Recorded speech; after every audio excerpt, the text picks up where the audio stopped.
안녕하세요. 남간사관학원입니다. 지난 영상을 끝으로 해부 생리학은 끝났고요. 오늘부터 모성간호학의 강의를 시작할 거예요. 모성간호학의 첫 부분은 여성의 임신에 대해서 알려드릴 텐데, 우선 난자와 정자가 만나서 어떻게 수정이 이루어지며 수정된 접합자가 어떻게 배아가 되고 태아가 되는지에 대한 과정을 오늘 설명드릴 거예요. 그러면 시작해 보겠습니다. 태아의 발달 먼저 볼 텐데요. 태아의 정의는 조금 이따 알려드리고, 임신 시 태아의 발달은 수정 후부터 임신 주수에 따라 측정이 된다. 그래서 여러분 산부인과 찾아가시면 주수별로 아기의 성장 상태 이런 것들을 여러분에게 알려주잖아요. 그래서 임신 주수별로 성장의 속도가 있습니다. 평균 임신 기간은 마지막 월경에서 약 40주, 그래서 총 280일이 된다는 거 다들 알고 계실 거예요. 모르시는 분은 40주라는 거 기억해 두시고요. 그래서 우리나라는 10달이라고 하지만 정확하게 10달이 되지 않아요. 그렇죠? 그래서 보통은 외국에서는 9개월을 이야기합니다. 임신기간을. 왜? 만으로 따지잖아요, 외국은. 그래서 9개월 정도로 본다는 것도 같이 알아두시면 좋을 것 같아요. 여러분은 아직 배아가 정확하게 뭔지 모르실 거예요. 배아는 일단 약 8주 전까지를 태아라고 보지 않습니다. 8주라는 기준을 두어서 8주까지를 배아로 봐요. 그래서 배아 전기란 뭐냐? 배아 상태 전을 말하는 거잖아요, 말처럼. 그래서 수정일로부터 첫 2주간을 배아 전기라고 부릅니다. 그리고 배아기는 8주까지라고 아까 알려드렸잖아요. 8주 이후부터가 태아예요. 그래서 8주 전은 배아라고 부르는 거고 8주 이후부터 태아라고 부른다. 배아줄기 세포라고는 들어보셨을 거예요. 예전에 황우석 박사 때문에. 그래서 그 배아가 여기에 나온 배아기입니다. 자, 그러면 배아전기 먼저 볼게요. 수정이 뭐냐? 난관의 팽대부에서 난자의 핵과 정자의 핵이 융합된 것. 그래서 수정은 어디서 많이 이루어진다고요? 대부분 팽대부에서 이루어진다는 거 시험에 잘 나온다 그랬죠. 알아두시면 좋고요. 난자에는 23개의 염색체가 있고 정자에도 23개의 염색체가 있어요. 그중 한 개는 성염색체죠. 이런 것도 기본적으로 여러분 좀 알고 계셔야 합니다. 그래서 여성은 XX 성염색체가 있고 남성은 XY 성염색체가 있어요. 둘 중에 하나만 내줄 수 있는 거죠. 그래서 남성이 X나 Y를 내줄 수 있어서 성별을 결정한다. 남성의 정자가. 여성은 XX밖에 내놓을 수 없으니까 성별을 결정할 수는 없어요. 난자와 정자가 만나 접합자가 된다고 하고요. 당연히 염색체 수는 46개겠죠. 이런 문제도 나왔던 적은 있습니다. 세포 분열을 시작해서 16개에서 32세포기가 되면 상실배라고 한다. 시험에 나오진 않지만 기본 상식이니까 좀 알아두시면 좋을 것 같아요. 이 16세포기, 32세포기가 뭐냐 보시면 정자가 난자를 만나야 수정이 이루어지는 거잖아요. 그래서 수정이 이루어졌으면 원래는 이렇게 하나의 세포예요. 2개로 나눠지고 그 다음 다시 그게 분할을 하기 때문에 4개로 나눠지고 4개가 다시 분할을 하면 8개가 나눠져요. 지금 이게 8개 정도로 보일 거예요. 하나, 둘, 셋, 넷, 다섯, 여섯, 뒤에 안 보이는 부분 해서 이게 8세포기가 된 거예요. 여기서 다시 한번 분할하면 16세포기가 되고 다시 한번 분할하면 32세포기가 되겠죠? 16에서 32세포기가 되는 걸 보통 상실배라고 이야기합니다. 여러분 시험에 나왔던 적은 없어요. 그리고 수정 후 7일 정도 지나면 자궁내막이 착상한다. 이런 건 시험에 나올 수 있다라고 알려드렸잖아요. 수정 후 7일 기억해 두셔야 합니다. 배아기는 말씀드렸던 것처럼 배아전기 이후부터, 그러니까 2주 이후부터 8주까지죠. 이 시기는 모든 기본적인 기관과 외적인 모양이 형성되는 거예요. 그러니까 어느 정도 사람의 형태를 띈다. 그래서 그 이유를 태아라고 부르는 거예요. 사람의 형태를 띠기 때문에. 제대는 배와 모체를 연결하는 생미형줄. 그래서 제대는 탯줄을 얘기합니다. 여러분 혹시 모르시는 분은 제대는 탯줄이라는 것도 알아두셔야 돼요. 여러분 시험에 2가지 단어가 다 나올 수 있습니다. 주로 제대란 용어가 많이 나와요. 이 제대는 1개의 정맥과 2개의 동맥으로 구성이 되어 있어요. 이것도 아동간호학에서 굉장히 잘 나오는 문제, 숫자를 기억하셔야 돼요. 외우시기 어려우신 분들은 예전 유명한 드라마 있었죠? 동맥이 2개예요. 태반은 모체에서 영양과 산소를 공급받는 통로, 다들 알고 계시죠? 자궁이 이렇게 생겼으면 태반이 이렇게 있어서, 그쵸? 육모가 이렇게 뻗어 있어가지고 영양분과 산소를 아기는 산모를 통해서 받게 되는 거죠.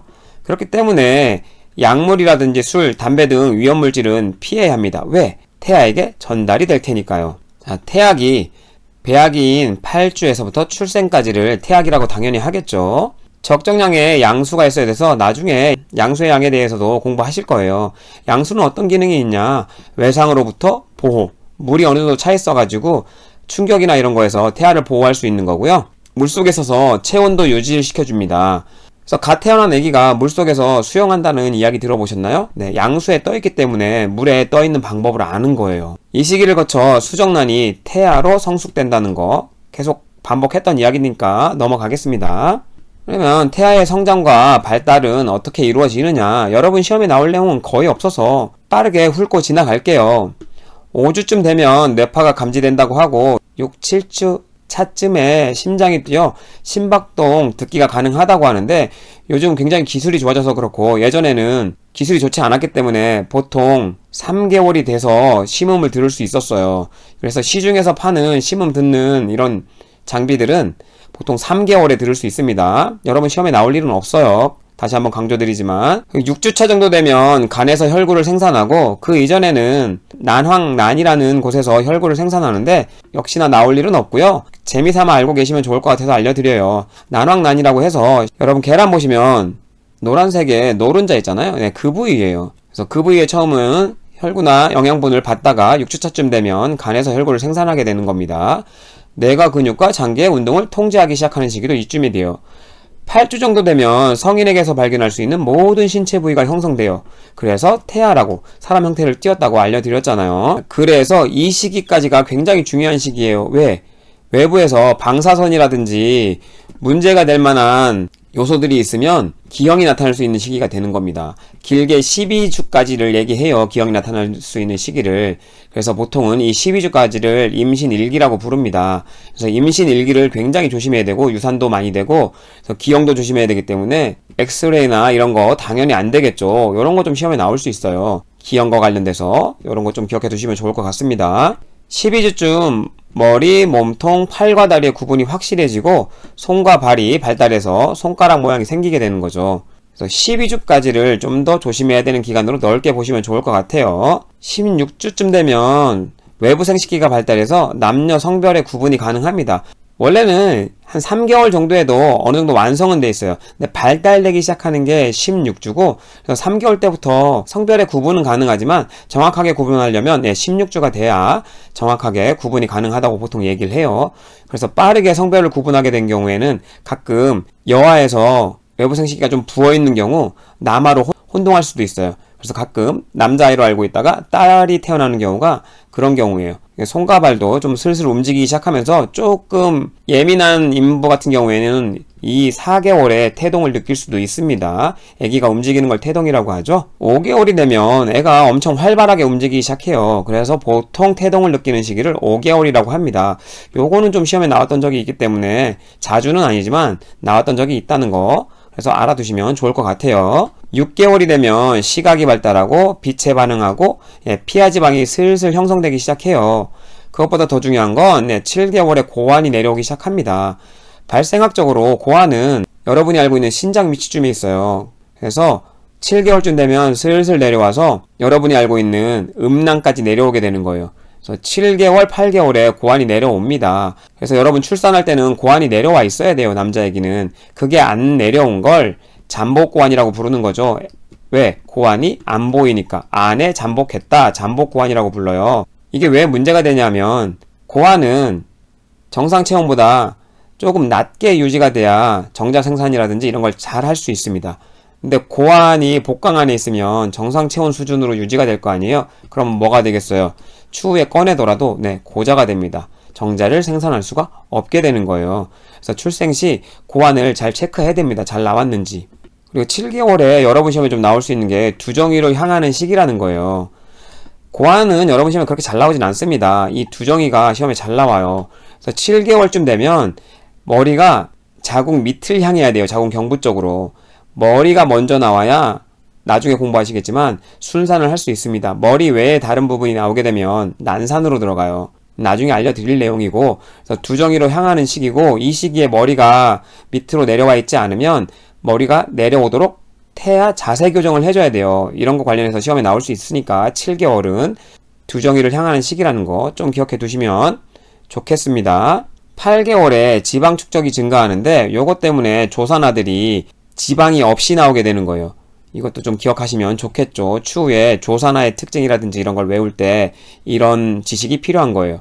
폐의 기능이 거의 발달합니다. 그래서 8개월에 폐의 기능이 거의 발달하기 때문에 7개월에 칠삭둥이로 나오게 되면 어떻게 됐어요?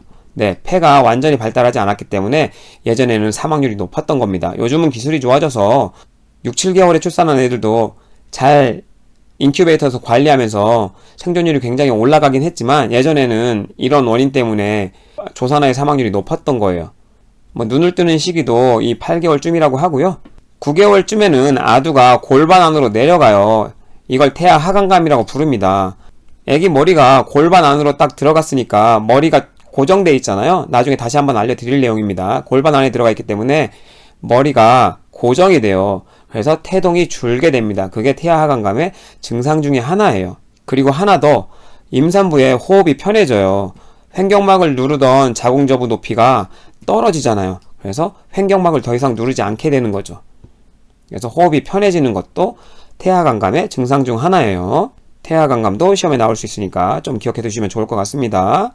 10개월은 출산의 준비를 모두 마친 상태고 정상분만은 37주 이후부터를 얘기하기 때문에 이후에는 언제 출산해도 이상하지 않다는 거고 37주 이전을 조산이라고 부릅니다.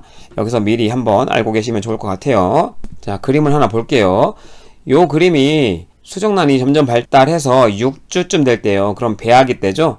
이쯤이 8주 때입니다. 8주 때 보시면 거의 사람의 외형을 하고 있잖아요. 손가락, 발가락 다 나와 있고 귀까지 다 나와 있잖아요. 이게 더 발달된 게 12주 때 정도예요. 12주면 완전히 사람의 모습을 갖췄잖아요. 그래서 어떤 책은 배아기를 12주까지 보는 책도 있긴 해요. 하지만 통상적으로는 8주까지를 배아기라고 합니다. 그래서 아까 말씀드렸던 것처럼 12주까지 좀 조심할 필요가 있다. 다시 한번 상기시켜 드리면서 넘어갈게요. 그러면 태아의 생리는 어떻게 되느냐? 심혈관계 부분을 먼저 보시면 모체로부터 산소와 영양소를 공급받기 때문에 굉장히 빠른 시기에 만들어지기 시작해서 혈관과 혈액세포는 3주경에 시작해서 심장은 4, 5주, 그래서 4개의 방을 다 가진 기관으로 발달한다는 거죠. 여러분 시험에 나올 내용은 별로 없습니다. 그럼 호흡기계를 보시면 폐는 배아기에 발달하기 시작해서 출생 후에도 유아기까지 계속 발달한다는 거고요. 24, 28주 사이에 폐포와 모세혈관이 형성돼요. 그래서 보통 7개월까지 폐포와 모세혈관이 형성되기 시작하고 8개월이 돼야 폐의 기능이 거의 발달한다고 앞에서도 알려드렸었잖아요. 그래서 7개월짜리가 나오게 되면 좀 위험할 수 있다. 조혈계를 보시면 3주까지는 난황낭 내에서 조혈을 좀 할 수 있고 6주경에는 간이 만들어지기 때문에 간에서 조혈을 합니다. 이거와 관련해서 여러분 시험에 나올 수 있는 게 태생기, 그러니까 뱃속에 있을 때 아기는 간에서 조혈을 해요. 하지만 성인이 되면 간에서 더 이상 조혈작용이 없습니다. 이거 관련해서 시험 문제 나올 수 있습니다. 신장계는 5주입니다. 52주가 아니라 죄송해요. 5주에 만들어져서 8주쯤 기능을 시작한다고 하고요. 소변 생성은 임신 3개월에 일어나고 16주쯤에는 양수 내에 소변이 배설돼요. 그래서 양수에 소변이 섞여 있습니다. 그리고 그 양수를 아기들이 먹는 거예요. 여러분 시험에 나올 내용은 아니지만 기본적으로 알고 계시면 좋아요. 무균이기 때문에 그걸 마셔도 크게 문제가 되진 않습니다. 이걸 여러분이 알고 계셔야 애가 소변을 많이 보면 어떻게 되겠어요? 양수의 양이 증가한다는 걸 여러분이 알게 되시는 거예요. 그래서 나중에 양수과다증의 원인이 아기의 소변이 많은 경우이라는 걸 여러분이 이해하시려면 이런 걸 좀 알아두셔야겠죠, 여기서. 자, 신경계는 수정 18에서 20일 정도 경에 외배엽에서 발생을 시작해서 임신 4주경에 신경관이 나타나요. 신경관이 발달하기 시작해서 중추신경계로 분화하고 그 다음에 말초신경계로 이어지는 거죠. 당연히 중심 먼저 발달하는 거 다 알고 계시죠? 여러분 시험엔 잘 안 나오지만 외배엽, 중배엽, 내배엽 이런 얘기가 간혹 나올 수 있어요. 책에서도. 여러분 시험에 나올 일은 없기 때문에 간략하게만 설명드리고 넘어갈게요. 이 그림을 보시면 가장 바깥층을 외배엽이라고 하고요. 외배엽. 중간에 있는 애를 중배엽이라고 이름을 붙였고 가장 안쪽에 있는 애를 내배엽이라고 이름을 붙인 거예요. 여기서 발달하는 기관이 다 다릅니다. 외배엽은 주로 우리 인체의 바깥 부분이 발전해요. 그럼 바깥 부분이 어딜까요? 피부나 머리카락 같은 것들이 이 외배엽에서 발전하는 거예요. 그리고 좀 의외지만 신경도 여기서 발전합니다. 그래서 신경계가 외배엽에서 발달을 하는 거고요. 내배엽 먼저 보시면 아무래도 가장 안쪽이잖아요. 그래서 내장장기, 간이나 췌장, 그리고 방광 같은 이런 내장장기들이 대부분 내배엽에서 발달을 합니다. 그리고 중배엽은 그 중간에 있는 녀석들이에요. 그래서 뼈나, 그쵸? 뼈, 그리고 근육 같은, 그리고 치아, 이런 녀석들이 이 중배엽에서 발달하게 됩니다. 그 예외사항도 좀 있긴 하지만 이 위치상 여러분 시험엔 나올 일이 없기 때문에 약간 이 정도의 이해만 있으셔도 공부하시기 좀 수월하실 거예요. 넘어가서 위장 간장계는 초기에 속이 꽉 찬 형태로 발달하지만 점차 속이 비게 되면서 우리가 알고 있는 소화기계가 되는 거죠. 임신 4주경에 간과 담도가 발달하기 시작하고 12주경에 담즙을 분비하기 시작한다고 합니다. 내분비계는 갑상선의 경우 임신 3, 4주에 두경부 구조와 함께 발달해서 8주쯤에 처음 분비를 시작하고 부신피질은 임신 6주에 형성돼서 8, 9주쯤에 호르몬 생산을 한다고 하는데 이런 시험 문제에 나올 일이 없어요. 그리고 생식기계는 임신 9주경에 분화가 되지 않고 있다가 12주경에 남녀 생식기 구별이 어느 정도 가능하다고 하지만 발달이 안 되어서 뚜렷하지 않다고 앞에서 알려드렸잖아요. 그래서 뚜렷이 구별되는 시기는 보통 4개월이라고 합니다. 오진을 하지 않기 위해서는 이 4개월에 보면 보다 정확하게 알 수 있는 거죠. 면역계는 여러분이 굉장히 어려워하시죠. 이뮤노글로불린부터 어려워하세요. 이뮤노글로불린이 면역글로불린이라는 걸 일단 알고 계셔야 돼요. 면역과 관련돼 있다는 거. 면역글로불린. 그래서 G가 있고 A가 있고 E가 있고 D가 있고 M이 있고 막 이렇습니다. 여러분 시험에는 그렇게 잘 나오진 않기 때문에 어려우신 분들은 공부 안 하셔도 괜찮지만 이뮤노글로불린 A가 초유에 있다는 건, 초유에 많이 함유되어 있다는 건 좀 알고 계시면 좋을 것 같고, 당연히 수동면역이죠. 아직 공부가 안 되신 분들은 이 성인이나 그리고 제가 해부 생리 부분에서도 한번 언제한 적이 있어요. 요 부분을 공부하시고 오시면 될 것 같아요. 수동면역, 능동면역 뭐 이런 내용들이 있습니다. 여러분 시험에도 간혹 출제되고요. 그래서 이해가 좀 필요합니다. 이 부분도. 이뮤노글로불린 G 같은 경우에는 태반을 통과하는 유일한 면역글로불린이에요.